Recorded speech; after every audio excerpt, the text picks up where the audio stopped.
Good day, everyone, or should I say good morning. So we are here with Conductor Paimon, and we are on a journey to prove that the world of Teyvat is flat. So as a representative of the Flat-Teyvat society, I'll be giving you all of the evidence to prove that Teyvat is indeed flat. Now, we are on a journey here towards the most southeastern part of the game.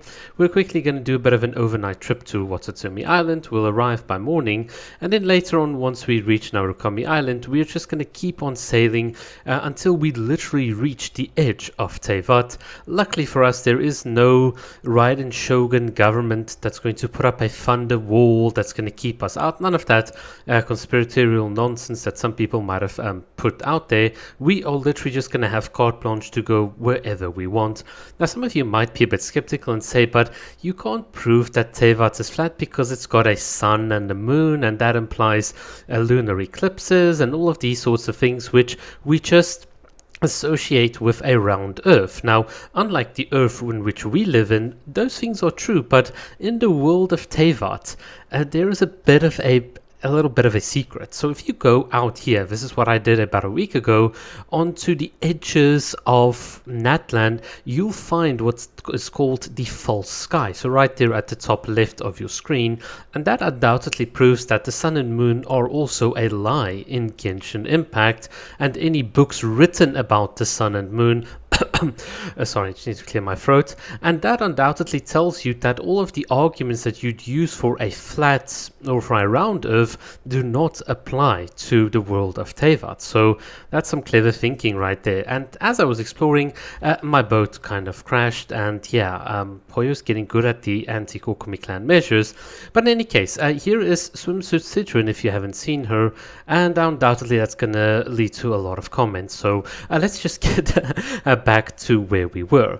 So on our journey to the edge, we find ourselves here on Sarai Island. You can see Paimon just took a bit of a break, and we're now going to go forward. And I have to be honest with you, this is the part of the video which is incredibly boring, so I decided to speed it up to about 1,000 times because it takes quite a while to actually get to the real edge. But what is interesting is that the further and further you go out, the more you can see that Sarai Island and Narukami Island just seem like they become smaller and smaller. This is in contrast to a round earth where you'd expect them to dip below the horizon. So because Teyvat is flat, as expected, they just decrease in resolution. But there is a bit of a catch, and the catch is that if you look at Celestia, Celestia does not decrease in resolution, which just once again proves that because we've got a flat Teyvat, Celestia can keep literally watch over the entirety of Teyvat. If, again, Teyvat were round, we would be able to go over the edge and then Celestia would disappear from view, but because they've got a constant presence on the entirety of Teyvat, well, there's nothing we can do about that. Although some of you might be asking, how did you exactly escape beyond the confines of Celestia to be able to go beyond Teyvat in a manner like this? Well, the answer to that is in a previous video. But in any case, let me show you quickly here on the map. We have exceeded far beyond the bounds of Teyvat, so very, very soon we're going to cross over the edge, which is going to be really, really exciting. And you can see here's the edge, and we're going to go, are we going to fall? Well, no, we're actually going to keep on going. So this is the crazy thing. You can see from this perspective that if you look back at Teyvat, and there is obviously Celestia looking at us, the world is indeed flat. So it's only from the outside that you can see that Teyvat is unequivocally flat as can be. And the problem that you might have expected us is to fall down, but there's nothing to fall down into. We're just continuing in space, like I said earlier, the entire sky and everything else is false. So, and you can also see we're now at least about 15,000 meters from Mondstadt.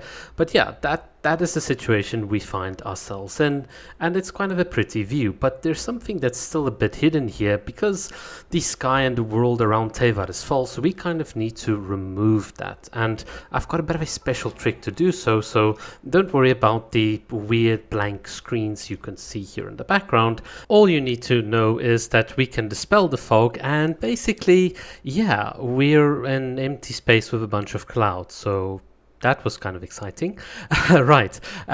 with all of that being said, before we end off the video, you might be wondering, well, what happens if someone from the Teyvat crew that's currently riding on the boat here happens to jump out? Well, in that case, because they're so fundamentally tied to Teyvat, they are going to die instantly, and then basically, to put it politely, the game's kind of bricked. So yeah, that is what happens. So, with that, we've proven that the world of Teyvat is false. We're going to quickly wave Paimon a bit of a goodbye. And with that, I want to tell you guys thank you for watching the video. Keep well. Cheers.